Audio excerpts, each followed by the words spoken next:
On to our next show, our next film, Red Sparrow, directed by Francis Lawrence. It has Jennifer Lawrence in it. Oh, Francis Lawrence directing, Jennifer Lawrence, I see something. It's Hunger Games. Yeah.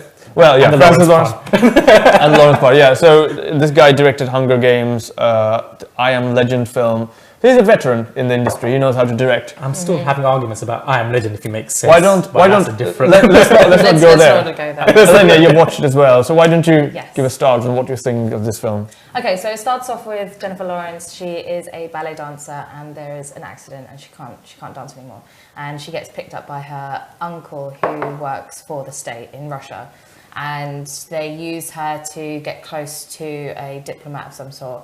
And I'm not going to give the whole story away, but she gets introduced to the whole kind of secret agent spy stuff there. She goes into a kind of training school for what they call Red Sparrows, who are agents of the state that use their bodies to, you know, for the greater good.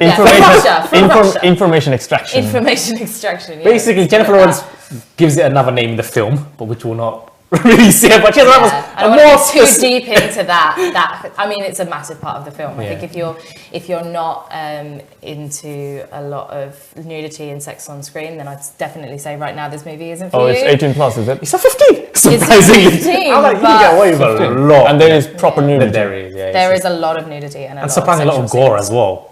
There is a lot of blood. There's like people's bones exposed and stuff. Alright. I mean, you don't really know at certain points of the films whether she's like for Russia or against Russia and wants to work with the Americans or doesn't want to work with the Americans. So I think that's probably. Wait, is this a Cold War movie? No, this is very current. It's very current, which kind of goes with the current state of the world right now. Right.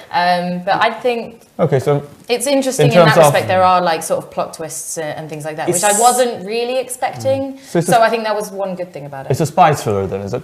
It's your typical East versus West espionage. You know, who's working for who can turn thriller, action. I mean, but it focuses more on the Red Sparrows and how they extract the information rather than like spies and espionage and like the whole kind of James Bond Bourne side of it. It's a very different side to it. I mean, I mostly of my comments are in red. Ironically, I mean, there is a lot of. I will start with the good things. I will start with the good things. I will start with good things.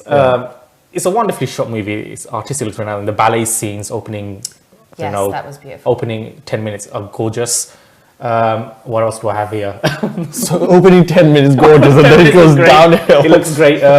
Lawrence is actually pretty good in this, but I think Joel Edgerton, as always, he's awesome in wherever he's in. Yeah. And like he's in Bright, was the only good thing about Bright, to be honest. And here, his character is also very. You watched The Gift? Very engaging. The film, The Gift. No, I haven't. Oh, you have to watch that. It's really good. It's got Jason Bateman as well. Yeah. It's a really good film. That's the first time I saw him, and I thought he was fabulous, fantastic. He was really good in it. But Joel Edgerton is in Warrior as well. He's always yeah. Oh, yeah. I saw him in that after that. Warrior's great. Yeah. Unlike this, but All right, go on. So that's one thing. Any other good things? Opening 10 minutes, 15 minutes are really good. I mean, as a spy movie, it's okay. I mean, it's got the good versus bad. It's got mole hunts. It's got who's the real bad guy, who's the rat, who's going to turn who. He's got shady meetings, breaking into things. But apart from, I mean, how's the storyline? Is it good? I didn't like. I mean, it's 2.5 hours long. Firstly, it is way too long. So long. I was sitting there, and it's one of the films where when you get a little bit bored and you go, I could really do with pulling my phone out and just having a play on it. That's not a good thing. Exactly. If I think that in a film, I'm then thinking, no, this isn't really good. You've enough lost to the hold audience. my attention for the entire I mean, you would expect some action scenes in it because it's kind of marketed like Atomic Blonde, but where Atomic Blonde was far better is the action scenes are really intense. You could feel it. Where here, there's a few action scenes, but there's not enough to keep it going. Right. It's very tame throughout.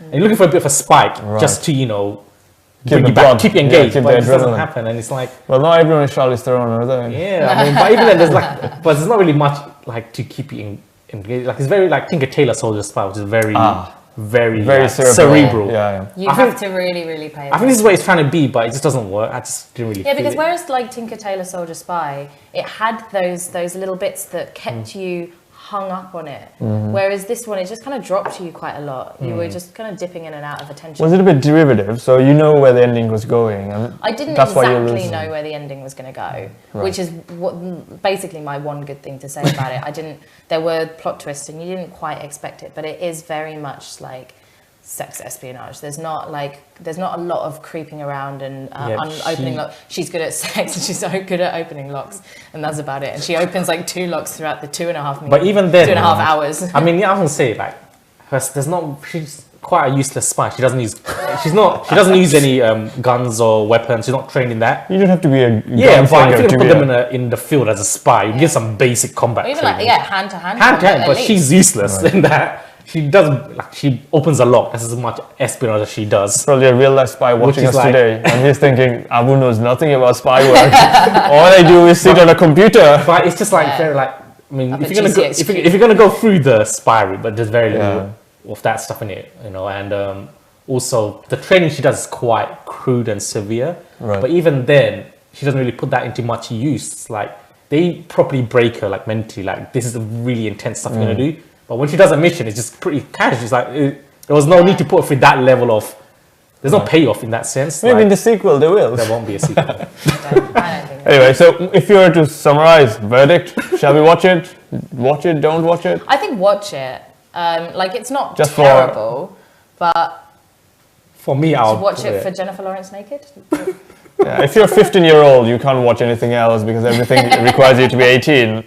And you want to watch I would Jennifer say another Lawrence. good thing is not only Joel Edgerton, but also Jason Isaacs, who he plays one of the Russian sort of generals. And I thought he was pretty good. He's got a small part, but I really like him in everything that he does. He always has a small That's part. another good part. I forgot to mention the guy who plays the uncle. He's amazing. I've got his name, Matthias Snowhart or something. Must be Belgian. Yes. He was great, actually. I loved it. Every time he was on the screen, you could feel his intensity. Right. He was a proper like authoritative figure, and I think that's another great standout part. But if you're on a verdict, I'll just say it's just like a 5 out of 10. It's just so average. It's like I couldn't be bothered. so don't watch it. Yeah. You don't go to the theater to watch it. If you got unlimited pass, you know, you got some time to kill, go ahead and check it out. But I wouldn't say go and spend 10. I think it depends what you're into. If you Yeah. like the whole spy, if you like the plot twists and the twists and turns and not really knowing where the story's going to go, like I like what happened with the uncle. I thought that was really well played out. Go and see it. I'd say it's slightly above average. But Alright. if it's not really your spy, it's like spy thing isn't your thing, you like a bit more action and stuff, then probably not. I think that's a good verdict. Shall we move on to Yeah. our next film? What is the Next one is Tomb Raider.